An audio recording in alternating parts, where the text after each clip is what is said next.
जय हिंद साथियों, जैसा कि आप सभी को मालूम है कि उत्तर प्रदेश पुलिस में बम्पर पदों पर भर्ती का विज्ञापन जारी होने वाला है, जिसमें सिलेक्शन के लिए हिंदी जो है एक बहुत ही बड़ी महत्वपूर्ण भूमिका निभाएगी।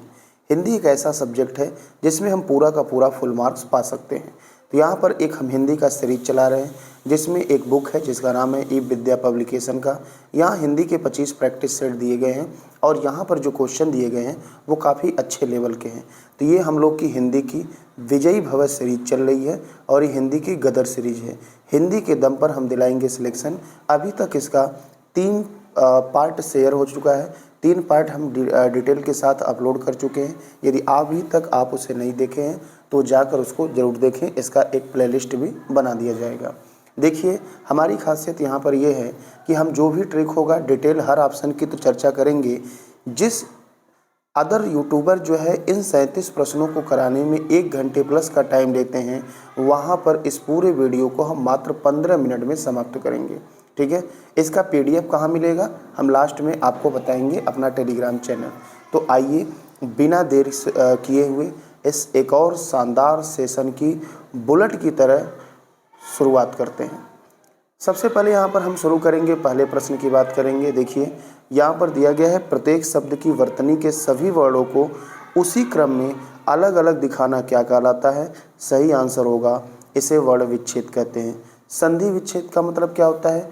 किसी भी एक शब्द को 2 पार्ट में 2 भागों में तोड़ना, उसे संधि विच्छेद कहते हैं। ठीक है, जैसे हिम अधन आलय, हिमालय हो जाता है। वर्ण संयोजन क्या होता है? वर्णों को एक साथ लिखना। संधि का मतलब क्या होता है? आप संधि का परिभाषा पढ़ते भी होंगे कि 2 वर्णों, 2 निकटवर्ती वर्णों के संयोग से जो विकार उत्पन्न होता है अर्थात परिवर्तन होता है, उसे ही संधि कहते हैं। क्लियर? तो पहले क्वेश्चन का सही जवाब होगा बी। दूसरा दिया है हिमालय में किस प्रकार की संज्ञा है? तो यहाँ पर आपका सही आंसर होगा व्यक्तिवाचक संज्ञा।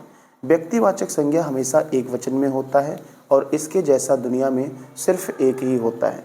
दूसरा यहाँ पर जातिवाचक संज्ञा दिया गया है।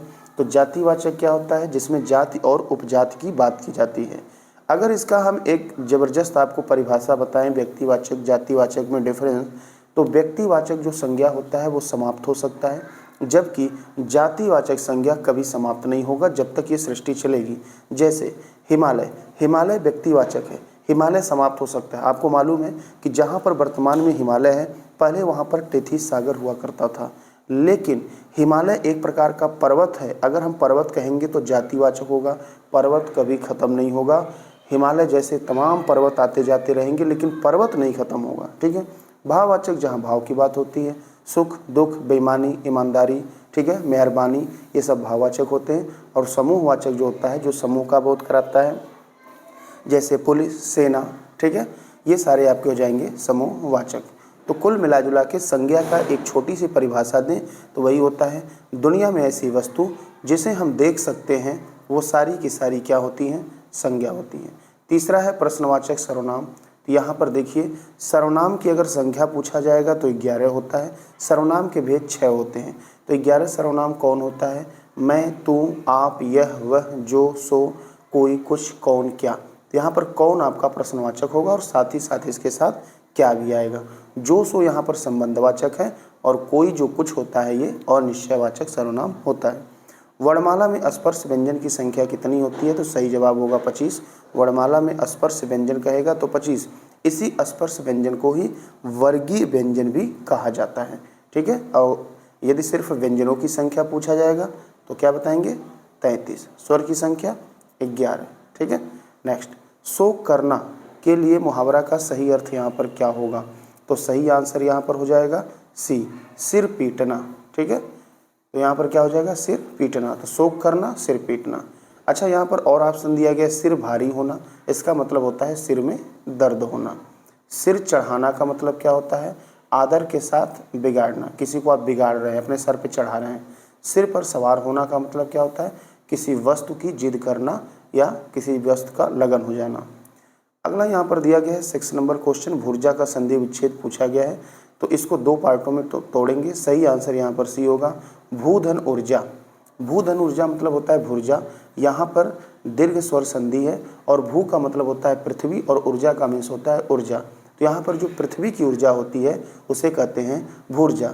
इसी से एक और शब्द है जो कि एग्जाम में पूछा जाता है, ठीक है, जिसका नाम है चमुर्जा। चमुर्जा का मतलब क्या होता है? चमु और प्लस ऊर्जा। चमु का मतलब होता है सेना और ऊर्जा का मतलब ऊर्जा। जो सेना की ऊर्जा होती है उसे चमुर्जा कहते हैं। यहाँ भी वृद्धि स्वर संधि है, तो सही जवाब यहाँ पर आपका हो जाएगा सी हो जाएगा, ठीक है। तो भूर्जा में और चमुर्जा में दोनों में जो संधि है वह है दीर्घ स्वर संधि। अगला दिया गया अस्तुत्य का विलोम क्या होगा? सही जवाब होगा हे। अस्तुत्य का क्या होता है? हे होता है। यहाँ पर दिया गया हास, हास का विलोम क्या होगा? वृद्धि होगा, ठीक है, हास का विलोम वृद्धि। लेकिन ये जो हास लिखा गया है ये हास है, हास का यहाँ पर हंसी वाला होता है, इसका विलोम आपका रुदन होगा। लेकिन अगर ह्रास रहेगा तो उसका विलोम होता है वृद्धि होता है, ठीक है। और यहाँ पर अस्तुत्य का मतलब होता है किसी का प्रशंसा करना और हे का मतलब घृणित नज़र से देखना। हानि का विलोम लाभ हो जाएगा। खगेश का पर्यायवाची दिया गया है, तो यहाँ पर आपका सही आंसर जो बनेगा वो होगा सी, वैन ते कहते हैं। खगेश मतलब पक्षियों का राजा, जिसे वरुण गरुड़ कहा जाता है, तो ये जो है वैन ते उसका पर्यायवाची हो जाएगा। वासुदेव भगवान श्री कृष्ण को कहते हैं वाक, वाक मतलब बोलना। और यहाँ पर जो आपका विदु दिया है, विदु का मतलब होता है चंद्रमा, ठीक है। तो खगेश जो पर्यायवाची होता है गरुड़ का होता है। इन्हें खगपति भी कहते हैं, हरियान भी कहते हैं, भगवान विष्णु को लेकर चलते हैं, और उर्गार भी कहते हैं। उरग धन अरी, उरग मीन्स होता है सांप, अरी मतलब दुश्मन, तो ये सांप के दुश्मन भी होते हैं। तो सही जवाब आपका यहाँ पर सी हो जाएगा। चलिए अगले प्रश्न की तरफ बढ़ते हैं। अनेकार्थक शब्द पूछा गया है 9 में, कौन सा अनेकार्थक शब्द है? तो इसका जो आपका सही आंसर होगा ये डी होगा।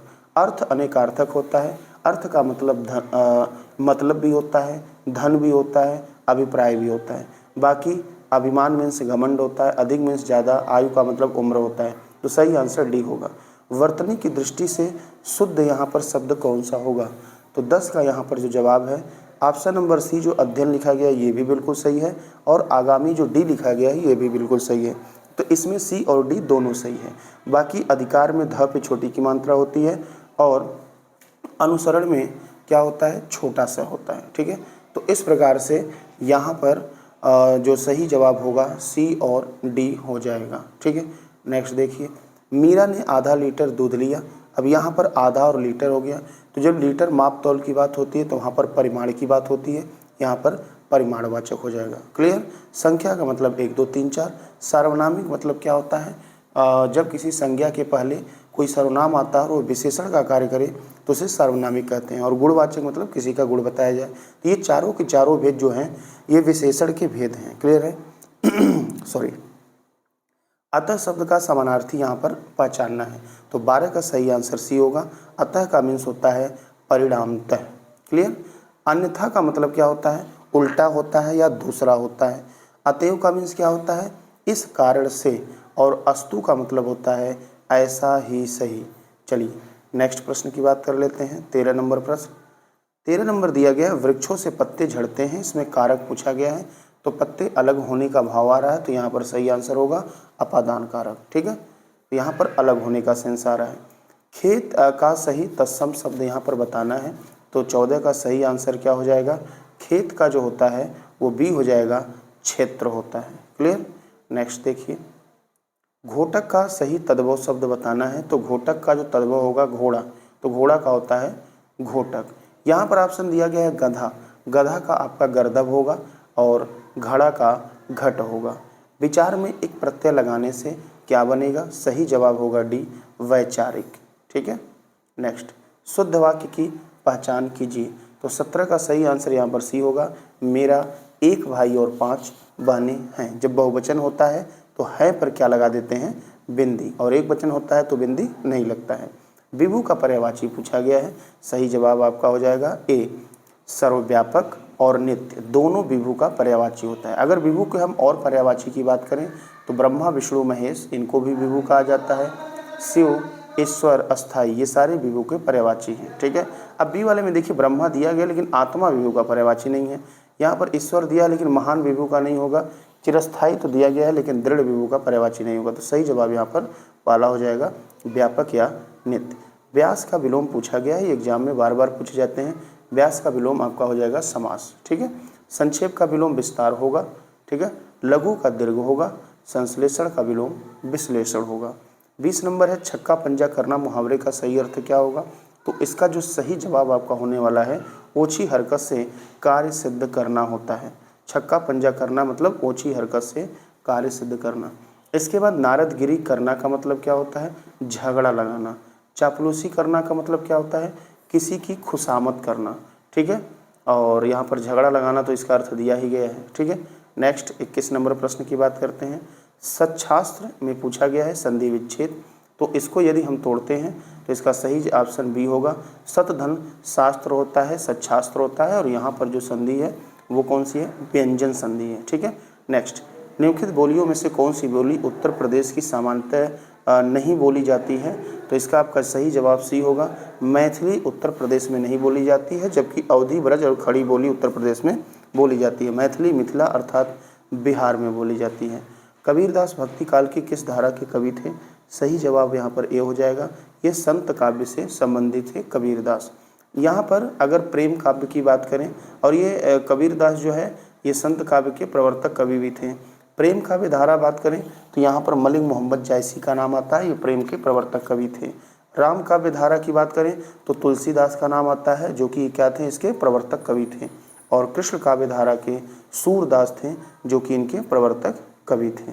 चलिए अगले प्रश्न की तरफ बढ़ते हैं। अगला यहाँ पर एक आपका ये पैराग्राफ दिया गया है, इसको आप ध्यान से पढ़ेंगे, लेकिन इसका लगाने का तरीका क्या होता है? आप पहले प्रश्नों को पढ़ें। प्रश्न को पढ़ के जब पैराग्राफ पढ़ेंगे तो आप आसानी से इसका जवाब दे सकते हैं। जैसे यहाँ पर दिया गया है हरा सोना किसे कहते हैं, इसमें हरा सोना पूछा गया है, तो 24 नंबर का सही आंसर यहाँ पर ए होगा। वृक्षों को ही हरा सोना कहा गया है, और आप लाइन नंबर 2 में देख सकते हैं, यहाँ पर दिया गया है कि वृक्षों को हरा सोना कहा जाता है। चलिए आगे बात कर लेते हैं। 25 नंबर क्वेश्चन दिया गया है वृक्षों की जड़ों का महत्वपूर्ण कार्य क्या है? इसका सही जवाब होगा बी, वर्षा का जल जमीन के अंदर पहुंचाना। तो देख लीजिए यहाँ पर अगर देखेंगे तो ये लिखा गया है इनकी जड़ों द्वारा वर्षा का जल जमीन के अंदर पहुंचाना। 3 नंबर लाइन में आपका डिटेल दिया गया है, तो यहाँ पर सही जवाब इसका बी हो जाएगा। 26 नंबर है कि मिट्टी का कटाव कैसे रुकता है? तो यहाँ पर 26 का सही जवाब हो जाएगा डी, वृक्षों की जड़ों द्वारा। आइए दिखा देते हैं। यहाँ पर अगर देखेंगे तो दिया गया है वृक्षों की यहाँ देखिए जिससे भूमि का कटाव नहीं हो पाता है, साथ ही वृक्षों की जड़ें भूमि के अंदर मिट्टी में फैलकर इसके कड़ों को जकड़े रहती हैं, जिससे भूमि का कटाव नहीं होता है। तो वृक्षों की जड़ों के द्वारा मिट्टी का कटाव नहीं होता है। तो सही आंसर यहाँ पर 26 का जो हो जाएगा वो हो जाएगा डी की वृक्षों की जड़ों द्वारा। यहाँ पर दिया गया 27 नंबर अश्व का पर्यायवाची नहीं है, तो देख लीजिए घोटक होता है, घोड़ा होता है और है होता है, जबकि यहाँ पर तरंग जो है ये अश्व का पर्यायवाची नहीं होता है। तरंग नहीं होता जबकि तुरंग होता है। ठीक है, तरंग का और पर्यायवाची की बात करें तो तरंग कहते हैं लहर, उर्मी, हिलोर, वीची, ये सारे तरंग के पर्यायवाची होते हैं। अंधे को दीपक दिखाना मुहावरे का सही अर्थ क्या होगा? 28 नंबर का जो सही जवाब होगा बी, ना समझ को उपदेश देना। ठीक है, परिमाणवाचक क्रिया विशेषण यहाँ पर अव्यय पूछा गया है, कौन सा है 29 का? इसका सही जवाब सी होगा, इतना परिमाणवाचक हो जाएगा। ठीक है, बाकी यहाँ पर सर्वदा जो दिया गया है ये कालवाचक है, सर्वत्र स्थानवाचक है, और गलत यहाँ पर रीतिवाचक क्रिया विशेषण हो जाएगा। अगले प्रश्न की तरफ बढ़ते हैं। अगला जो प्रश्न यहाँ पर दिया गया है देख लीजिए 30 नंबर है, किस शब्द में अ उपसर्ग नहीं लगा है? ये पूछा गया है, अ उपसर्ग नहीं लगा। तो देख लीजिए अकथ में अ उपसर्ग है, अ प्लस कथ, अभेद में अ प्लस वेद, अनुज में अ प्लस नुज, अनुज में अनुधंजय है, अनुज में जो यहाँ पर है अनु उपसर्ग है। ठीक है, तो अनु अधंजय। ठीक है, बाकी अचूक में अधन चूक हो जाएगा, तो यहाँ पर अनुधंजय है, यहाँ पर अ उपसर्ग नहीं है। गौशाला में समास पूछा गया है, तो गौशाला का मतलब होता है गाय के लिए शाला, तो यहाँ पर तत्पुरुष समास होगा, और तत्पुरुष में के लिए जो प्रयोग करते हैं वो संप्रदान, तो यहाँ पर तत्पुरुष संप्रदान हो जाएगा। कौन सा शब्द स्त्रीलिंग शब्द नहीं है? तो यहाँ पर झुरमुट आपका पुल्लिंग होगा। वैसे भी जिसके अंत में अ का मतलब अकारांत आता है वो सामान्यतः पुल्लिंग होता है। तो झुरमुट जो होता है ये झाड़ियों का समूह होता है। ठीक है, घनी झाड़ियों का समूह, तो ये आपका पुल्लिंग हो जाएगा। बाकी अंत्येष्टि, अंत्येष्टि मतलब अंतिम संस्कार होता है। इच्छा, निराशा, और जब आ की मात्रा लास्ट में लगता है या छोटी बड़ी लगता है तो ये सामान्यतः स्त्रीलिंग में ही आते हैं। जैसे इच्छा कहते हैं तो उसकी इच्छा कहते हैं, अंत्येष्टि में उसकी अंत्येष्टि कहा जाता है, ना कि उसका अंत्येष्टि कहते हैं। ठीक है, और उसकी निराशा होता है। ये तीनों आपके स्त्रीलिंग होंगे, बाकी पुल्लिंग हो जाएंगे। क्रिया के मूल रूप को क्या कहते हैं? तो क्रिया के मूल रूप को धातु कहा जाता है। जैसे पढ़, पढ़ आपका क्रिया का मूल रूप हो जाएगा, इसमें ना जोड़ेंगे तो बन जाएगा पढ़ना। क्लियर है? तो इसका सही जवाब सी होगा। पद क्या कहते हैं? जब किसी शब्द को वाक्य में प्रयोग कर देते हैं तो उसी शब्द को पद कहते हैं। ठीक है, और जब वाक्य में प्रयोग नहीं करते हैं तो उसे शब्द कहा जाता है। ठीक है, नेक्स्ट देखिए, ईश्वर को कोई आकार नहीं होता है, इसको कहते हैं निराकार। सही आंसर यहाँ पर बी हो जाएगा, ईश्वर का कोई आकार नहीं होता है। यहाँ पर पहला ऑप्शन दिया गया है सरोकार का मतलब क्या होता है? सरोकार का मीन्स होता है लगाव या आपसी व्यवहार, और साकार का मतलब क्या होता है? जो आकार युक्त हो, या लोग कहते हैं कि सपनों का साकार होना भी साकार का मतलब होता है। नेक्स्ट यहाँ पर रस का अनेकार्थी शब्द कौन सा नहीं है? तो देखिए 35 नंबर का सही जवाब यहाँ पर बादल हो जाएगा। अर्क, उप, सत्व ये तीनों रस के पर्यायवाची होते हैं, जबकि बादल रस का पर्यायवाची नहीं होता है। अगला दिया गया है कि करणवाचक क्रिया विशेषण में किस प्रकार के विराम चिन्ह का प्रयोग होता है?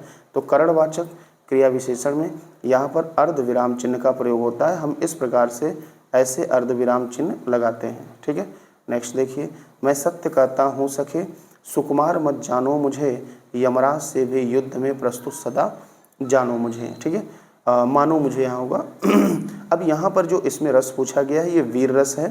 ठीक है, और वीर रस का स्थायी भाव होता है उत्साह। ये जो लिखा गया है मैं सत्य कहता हूँ सखे, ये महाभारत के युद्ध में अर्जुन के जो पुत्र अभिमन्यु होते हैं उनको जो है घेर लिया जाता है चारों तरफ से।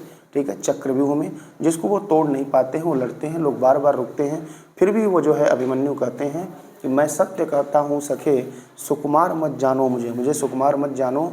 अगर वर्तमान में यमराज भी युद्ध में आ जाए तो भी मैं वहाँ पर प्रस्तुत हूँ। ठीक है, तो कुल मिला जुला के आप देखें ये 37 प्रश्न का हमने डिटेल व्याख्या किया। तो आप सबको ये वीडियो कैसा लगा कमेंट जरूर करें, साथ ही चैनल को सब्सक्राइब करके रखें। कुछ दिनों से वीडियो इसके नहीं आ पा रहे थे, अब रेगुलर आपको इसकी वीडियो देखने को मिलेंगे। मिलते हैं अगले वीडियो में, तब तक के लिए धन्यवाद।